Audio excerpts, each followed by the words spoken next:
For nearly 2,000 years, one question has captivated scholars, skeptics, and believers alike: did Jesus of Nazareth actually exist? While billions know the biblical accounts, what evidence exists outside these sacred texts? Today, we examine the historical records that ancient enemies, neutral observers, and scholarly critics left behind, documents that cannot be dismissed as religious propaganda. The skeptic's challenge seems reasonable: show me proof outside the Bible. After all, extraordinary claims require extraordinary evidence. But here's what most people don't know: the historical evidence for Jesus outside biblical texts is actually more extensive than for most ancient figures we accept without question. Ancient historians, Jewish scholars who rejected Christianity, and Roman officials who persecuted Christians all documented his existence. The question isn't whether Jesus existed. The real question is, what did these hostile witnesses say about him? Over the next 30 minutes, we'll journey through the writings of 5 independent sources: Roman historians who had no reason to invent a Jewish preacher, Jewish historians who rejected Christian claims, government officials documenting an execution, and pagan critics who mocked early believers. Each piece of evidence exists in manuscripts older than most documents we use to understand ancient history. By the end, you'll have access to information that took scholars decades to compile, evidence that fundamentally changes the historical conversation. Our first witness is perhaps the most credible: Publius Cornelius Tacitus, arguably ancient Rome's greatest historian. Born around 56 AD, Tacitus served as a senator, consul, and provincial governor. He had access to imperial archives and official Roman records. He was no friend to Christianity; he called it a deadly superstition. In his work, The Annals, written around 116 AD, Tacitus documents the Great Fire of Rome in 64 AD and Nero's response. Here's what he wrote. Nero fastened the guilt and inflicted the most exquisite tortures on a class hated for their abominations, called Christians by the populace. Christus, from whom the name had its origin, suffered the extreme penalty during the reign of Tiberius at the hands of one of our procurators, Pontius Pilate. Notice what Tacitus confirms: Jesus existed. He was called Christus. He was executed under Pontius Pilate during Tiberius's reign. These details match the biblical timeline exactly, but Tacitus had no Christian bias. He despised the movement. Why does Tacitus matter so much? First, he had direct access to official Roman records. As a senator and provincial governor, he could consult imperial archives that no longer exist. Second, he wrote during the lifetimes of people who knew eyewitnesses. Third, and most importantly, he was hostile to Christianity. This wasn't propaganda. Tacitus was documenting what he considered a troublesome cult, tracing its origins as a matter of historical record. Some skeptics have tried to dismiss this passage as a later Christian insertion, but manuscript evidence doesn't support this theory. The passage flows naturally in Tacitus's style, uses his characteristic vocabulary, and appears in our earliest copies. More significantly, no Christian would have written that their faith originated from someone who suffered the extreme penalty. This was Roman terminology for crucifixion, the most shameful death imaginable. Roman witness is Pliny the Younger, governor of Bithynia in modern-day Turkey around 112 AD. Pliny wrote to Emperor Trajan asking for guidance on how to deal with Christians. His letter, preserved in official correspondence, provides remarkable details. They were in the habit of meeting on a certain fixed day before it was light, when they sang in alternate verses a hymn to Christ, as to a god, and bound themselves by a solemn oath. Pliny confirms several facts. Christians existed as early as 112 AD. They worshipped Christ as divine. They met regularly for worship. Most importantly, Pliny investigated Christianity thoroughly. He interrogated Christians, even torturing 2 female slaves he called ministers, to extract the truth. Think about this: a Roman governor wouldn't waste the emperor's time reporting on a fictional person. Pliny was addressing a real movement based on a real founder. He may have been hostile, but his testimony is involuntary. he had to explain to his superior why Christians existed and what they believed. Our third Roman source is Gaius Suetonius Tranquillus, chief secretary to Emperor Hadrian and one of Rome's most important biographers.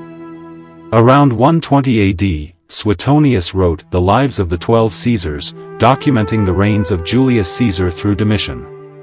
In his biography of Emperor Claudius, who ruled from 41 to 54 AD, Suetonius writes, "Since the Jews constantly made disturbances at the instigation of Chrestus, he expelled them from Rome." Now, Chrestus was a common Roman misspelling of Christus or Christ. This passage likely refers to conflicts in Rome's Jewish community over Jesus being the Messiah, tension so significant that Claudius expelled the entire Jewish population from Rome around 49 AD. This expulsion is also mentioned in the book of Acts, where we meet Aquila and Priscilla, Jewish Christians who left Rome because of Claudius's edict. But Suetonius wasn't a Christian, he was simply recording imperial actions. He provides independent confirmation that Jesus's existence and identity caused major social upheaval within living memory of his life. Let's pause and consider what these three Roman sources, Tacitus, Pliny, and Suetonius, established together. First, Jesus was a real historical person, not a myth invented centuries later.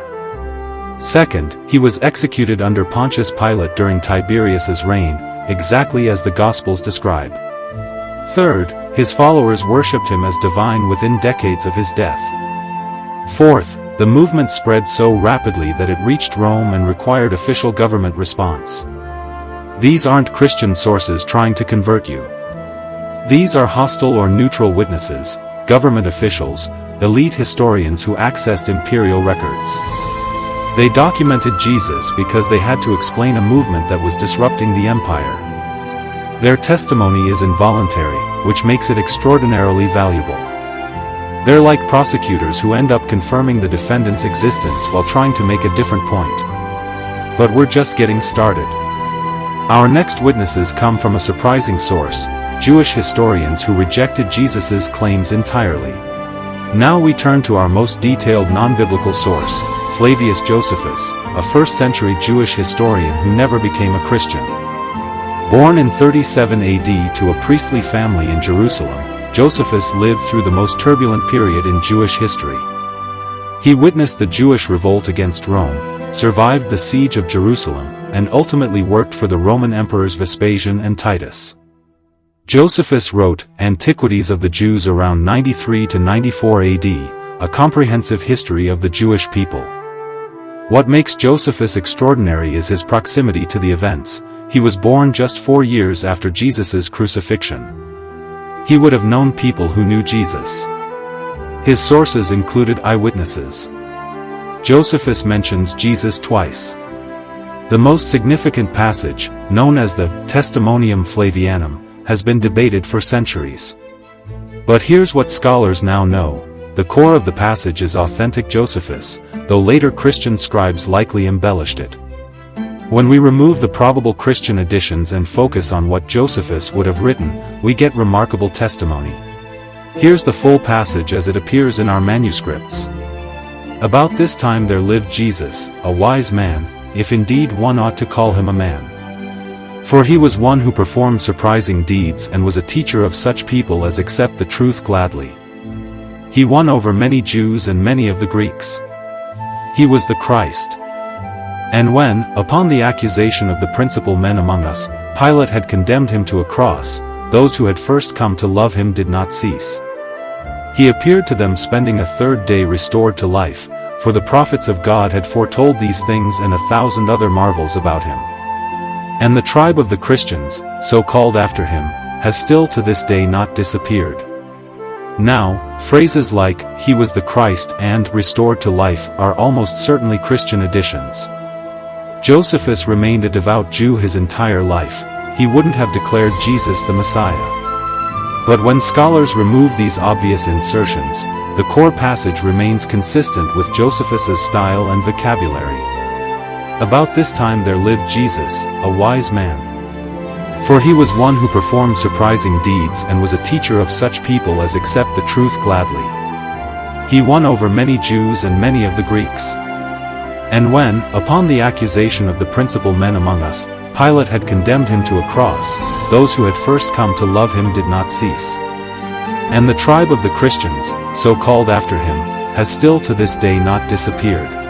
Why is even the reconstructed Josephus passage so valuable? Consider what it tells us. First, Jesus was a real person who lived about this time, the early 1st century. Second, he performed acts that even opponents considered remarkable. Josephus calls them surprising deeds. Third, he attracted both Jewish and Gentile followers. Fourth, he was executed by Pontius Pilate on the accusation of Jewish leaders. Fifth, his followers didn't disappear after his death but continued as a distinct group.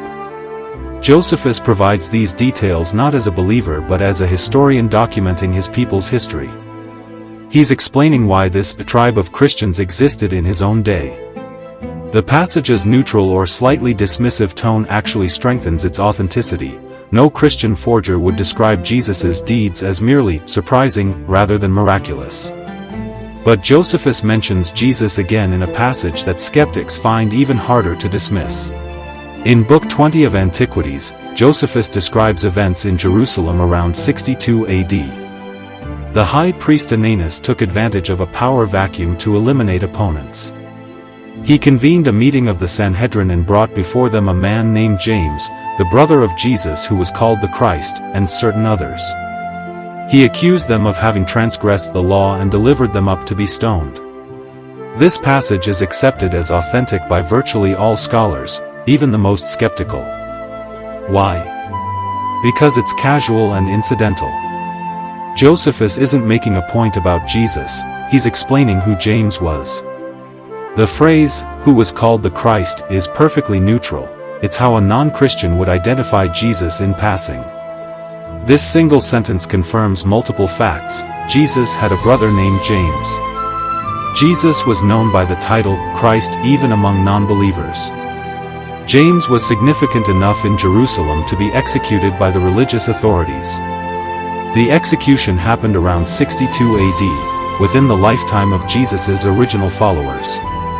But here's what makes this passage extraordinary: it's completely independent of Christian sources. The Jewish historian mentions Jesus's brother matter-of-factly, the way you'd mention someone's sibling to clarify identity. It's the kind of casual reference that only appears when someone's existence is simply assumed. Our final Jewish source is the Babylonian Talmud, a collection of rabbinic discussions compiled between the 3rd and 5th centuries AD, but containing much earlier material. The Talmud mentions Jesus in several passages, always in hostile terms. One passage states, "On the eve of Passover, Yeshua was hanged. For 40 days before the execution, a herald went forth and cried, 'He is going forth to be stoned because he has practiced sorcery and enticed Israel to apostasy.'" This is clearly hostile, calling Jesus's miracles sorcery and accusing him of leading people astray. But notice what it confirms: Jesus existed. He was executed around Passover. His enemies acknowledged he performed extraordinary acts, even if they attributed them to sorcery. His teaching attracted followers. These are enemies testifying involuntarily. They're trying to explain away Jesus, not promote him. That makes their testimony powerful. They're confirming his existence and impact while trying to discredit his message. Now we turn to sources beyond Rome and Jerusalem. Around 73 AD, a Syrian philosopher named Mara bar Serapion wrote a letter to his son from prison. This remarkable document survives today in the British Museum. Mara was not a Christian, he was comparing the deaths of wise men throughout history. He writes, "What advantage did the Athenians gain from putting Socrates to death? Famine and plague came upon them as a judgment for their crime. What advantage did the men of Samos gain from burning Pythagoras? In a moment their land was covered with sand. What advantage did the Jews gain from executing their wise king? It was just after that their kingdom was abolished." The wise king is clearly Jesus. Mara calls him a king, acknowledges he was executed by the Jews, and notes that Jerusalem fell shortly afterward, referring to the Roman destruction of the city in 70 AD. What makes this letter significant? Mara had no Christian agenda. He was a Syrian pagan philosopher using Jesus as an example in a broader argument about the fate of those who kill wise men. He assumes his son already knows who this wise king was. Jesus' existence and execution were common knowledge even outside Jewish and Christian circles. Some sources survive only in fragments quoted by later writers, but they're no less valuable. Around 52 AD, a Samaritan historian named Thallus wrote a history of the Eastern Mediterranean. His work doesn't survive, but the Christian writer Julius Africanus, around 221 AD, quotes Thallus while discussing the darkness that allegedly occurred at Jesus' crucifixion. Thallus, in the third book of his Histories, explains away this darkness as an eclipse of the sun, unreasonably, as it seems to me. Think about what this tells us. As early as 52 AD, just 20 years after Jesus' crucifixion, a non-Christian historian felt compelled to explain the unusual darkness reported at the crucifixion. Thallus wasn't arguing Jesus didn't exist or that he wasn't crucified. He was offering a natural explanation for a phenomenon that required explanation. You don't explain away fictional events. Similarly, Phlegon of Tralles, a freed slave who worked for Emperor Hadrian, wrote a chronicles around 137 AD that mentioned an eclipse and earthquake during the reign of Tiberius. Early Christian writers cite Phlegon because his account coincided with the crucifixion narrative, another pagan source independently documenting unusual phenomena around that time. Our final pagan source takes us to 165 AD and the satirical writings of Lucian of Samosata, a Greek satirist who mocked everything, including Christianity. In his work The Death of Peregrinus, Lucian writes, "The Christians, worship a man to this day, the distinguished personage who introduced their novel rites, and was crucified on that account. It was impressed on them by their original lawgiver that they are all brothers, from the moment that they are converted, and deny the gods of Greece, and worship the crucified sage, and live after his laws." Lucian is mocking Christians for worshipping someone who was crucified, the ultimate shame in Roman culture. But notice what he confirms: Jesus was a real person. He was crucified. He introduced new teachings. His followers worshipped him. They followed his ethical teachings. All this, remember, from a satirist trying to ridicule Christianity. Lucian also noted that Christians were willing to die for their beliefs and cared for each other in remarkable ways, observations that puzzled him. He's an unwilling witness, confirming facts about Jesus while attempting to mock his followers. These pagan sources, Mara, Thallus, Phlegon, Lucian, add crucial dimensions to our evidence. They show that knowledge of Jesus spread far beyond Palestine and Rome. Syrian philosophers, Greek satirists, and court historians all knew about Jesus and felt compelled to reference him. More importantly, these writers had no religious stake in the matter. They weren't trying to convert anyone. They referenced Jesus because he was part of the historical and cultural landscape they were documenting. Together with Roman and Jewish sources, they create a web of testimony impossible to dismiss. But the question remains, what does all this evidence actually prove? And what about the arguments skeptics still make? Let's examine the big picture. Let's step back and examine what we've established through 9 independent sources outside the Bible. Historical facts confirmed.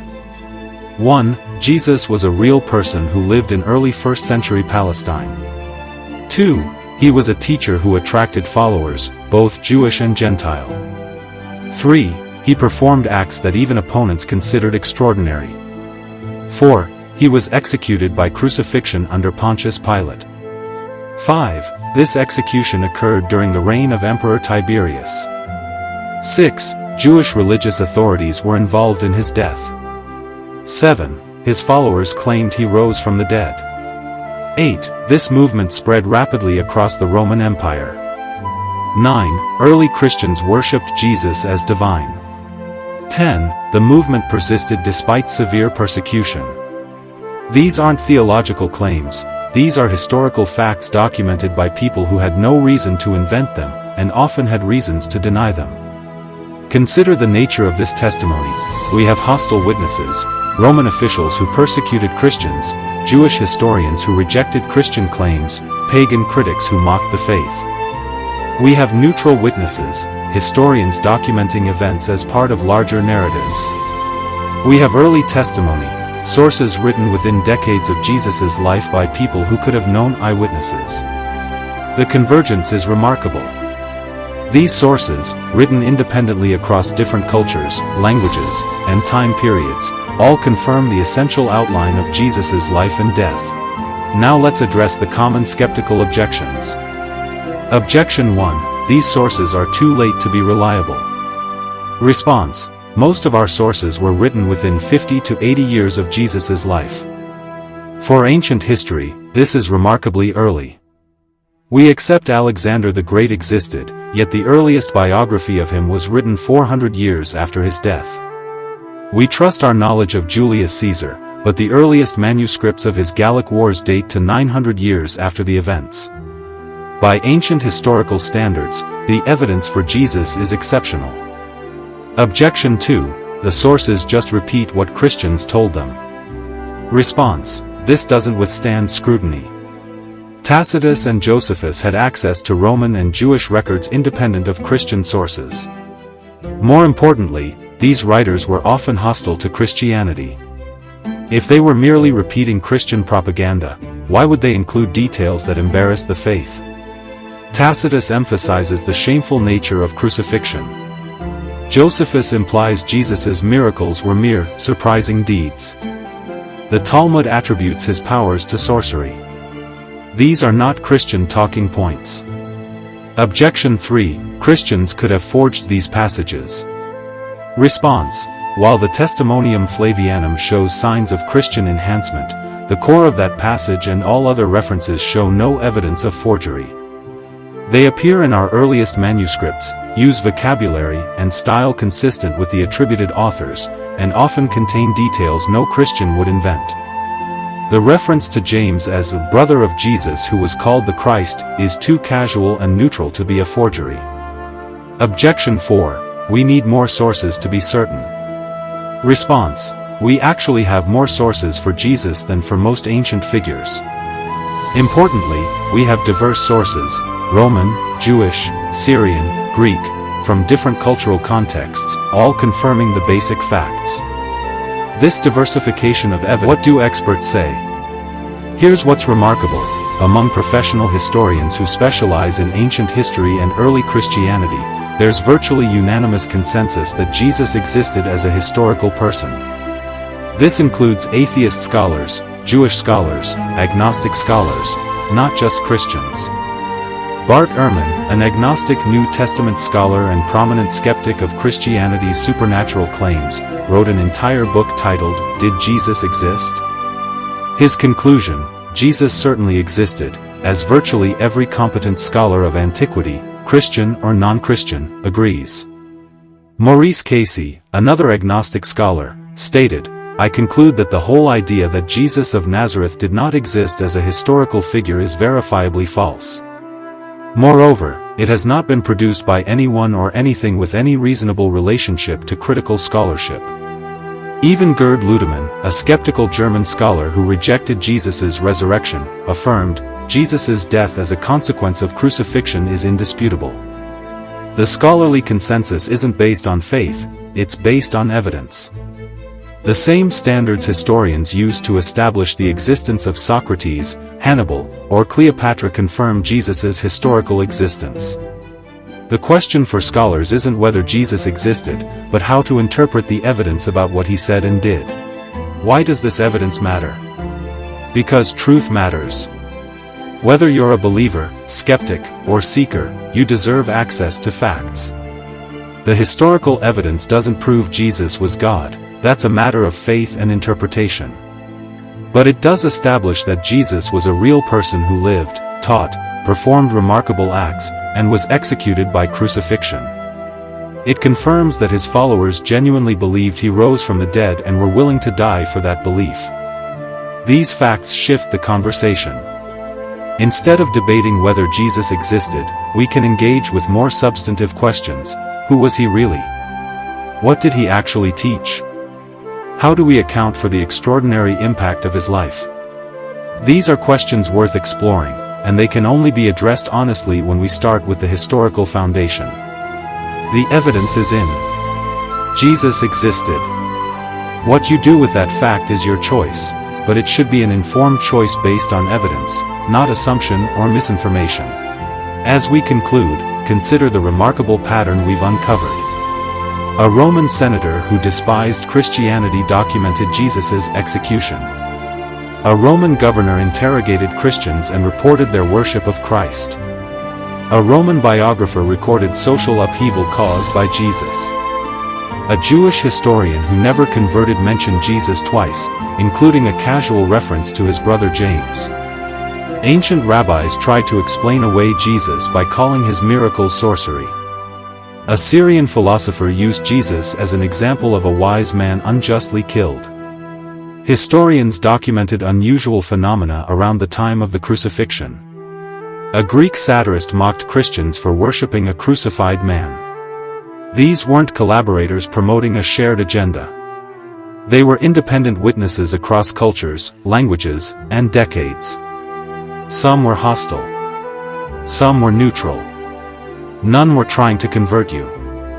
Yet they all confirmed the same essential facts. This is how historical truth emerges, not from a single source that might be biased, but from the convergence of multiple independent testimonies that align on core facts despite differing perspectives and agendas. The historical evidence establishes Jesus' existence, but it raises bigger questions. If Jesus was real, why did his life have such impact? How did a movement started by a crucified Jewish teacher conquer the Roman Empire within 3 centuries? Why were his followers willing to die rather than deny him? What explains the transformation of people who encountered him? History can tell us Jesus existed. It can document the rapid spread of Christianity. It can confirm the core facts of his life and death. But history alone cannot answer the ultimate questions about meaning, purpose, and truth. That's where your investigation must continue beyond this video. Read the primary sources yourself. Examine the gospel accounts. Study the historical context. Engage with both skeptical and believing scholars. Form your own conclusions based on evidence, not assumptions. The evidence has done its job, it's established the foundation. What you build on that foundation is the next chapter of your search for truth. Truth has a way of persisting. 2,000 years later, we're still discussing a Jewish teacher from Nazareth. Emperors tried to erase his memory. Scholars tried to dismiss him as myth. Yet the evidence remains, documented by witnesses who had no faith-based reason to lie. Whatever conclusions you reach about Jesus' identity, let them be based on evidence. The historical record is clear. Jesus of Nazareth lived, taught, performed remarkable acts, and died by crucifixion under Pontius Pilate. His followers believed he rose from the dead and transformed the world on the basis of that conviction. These facts are established not by faith but by the same historical methods we use to know about any figure from the ancient world. The question isn't whether the evidence exists, it does. The question is whether you'll engage with it honestly. In an age of misinformation, we all have a responsibility to seek truth carefully. The evidence for Jesus outside the Bible is extensive, early, and diverse. It deserves serious consideration from anyone interested in history, regardless of their faith or lack of it. The historical evidence for Jesus outside the Bible is not a secret known only to scholars. It's documented, preserved, and accessible to anyone willing to investigate. 9 independent sources from Roman, Jewish, and pagan writers confirm the essential facts of Jesus' life and death. The evidence has spoken. Now it's your turn to engage with it. Thank you for watching. If this documentary challenged or informed you, share it with someone seeking answers. Truth is worth spreading. Until next time, keep seeking truth,